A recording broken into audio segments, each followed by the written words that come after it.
We got no records of you. How'd you get inside this prison? Who put you down that hole? If you are a Stephen King fan, and honestly, who hasn't been big time at some point in the last several decades, then there are a number of familiar faces, names, and places to be found in Hulu's July 25th debuting Castle Rock series, including the title, which of course is the name of the main town that has been a constant presence in the horror author's canon for years. What brings you home? I got a call from Shawshank. I found a kid in a cage. Call from who? Don't know yet.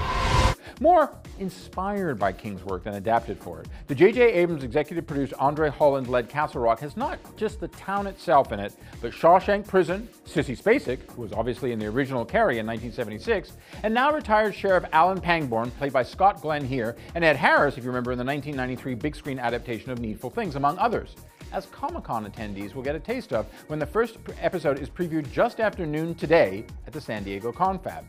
What those fans of Stephen King, and otherwise, will also get a taste of is how lumbering the Bad Robot and WB-TV produced offering from Sam Shaw and Dustin Thompson is, as Hulu scores with the likes of the once again Emmy-nominated The Handmaid's Tale, the Emmy-nominated Looming Tower limited series, and the underrated and returning Harlots.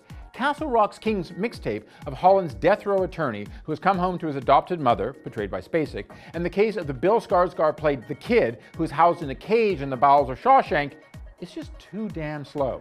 A lot like HBO's Sharp Objects, for instance. Now granted, the often bleak show is as scary as hell. The often bleak, I might say, Hulu show is often as scary as hell when it needs to be. But from what I've seen, the spaces between the frights are not quite bloody paint dry watching, but they're not far behind.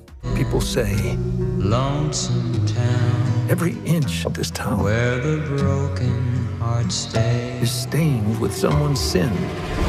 So if you are a King fanatic, this latest attempt to bring the horror master to the small screen by Hulu, who had his JFK themed and James Franco starring 11/22/63 a couple years back, may be the long beggar's banquet you are dying to feast on.